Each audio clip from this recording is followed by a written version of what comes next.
સામાન્ય રીતે આગ જેવી આપત્તિ સમયે લોકોની સુરક્ષા માટે કાર્યરત મહેસાણા ફાયર વિભાગ હવે પોતાના જ કર્મચારીના આક્ષેપોના કારણે ચર્ચાના કેન્દ્રમાં આવ્યું.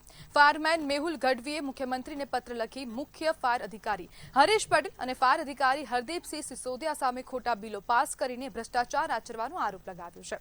પાણી ભરવાની નવી સિસ્ટમ બનાવવાના નામે કોઈ ખરીદી કર્યા વિના ખાનગી એજન્સીનું બિલ મંજૂર કરાયું.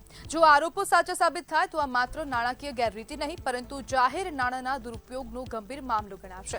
ખાસ કરીને જ્યારે ફરિયાદ સાથે દસ્તાવેજી પુરાવા રજૂ કરવામાં આવ્યા હોવાનો દાવો પણ થઈ રહ્યો છે ત્યારે તપાસ વધુ મહત્વની બને છે.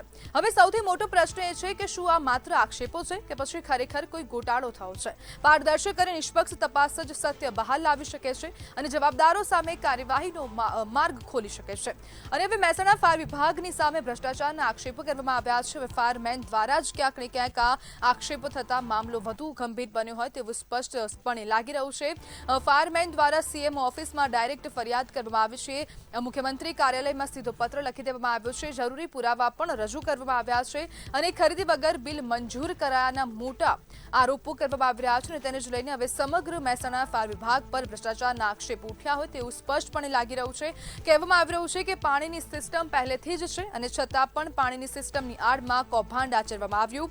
50,000થી વધુનું આ ક્યાંક ને ક્યાંક બિલ બનાવવામાં આવ્યું છે. દસ્તાવેજી પુરાવા સાથે મુખ્યમંત્રી કાર્યાલયમાં સીધી રજૂઆત કરવામાં આવી છે અને ફાયર વિભાગમાં અનેકો વખત ક્યાંક ને ક્યાંક આવા ભ્રષ્ટાચારના આક્ષેપો લાગતા રહે છે પરંતુ આ વખતે સ્પષ્ટ એજન્સીઓના નામ પણ આપવામાં આવ્યા છે. વીકે ફાયર સેફટી હાઉસ નામની એજન્સીની સાથે મળીને આ નકલી બિલ બનાવવામાં આવ્યા છે અને તે નકલી બિલ હવે પાસ પણ થઈ ગયું છે.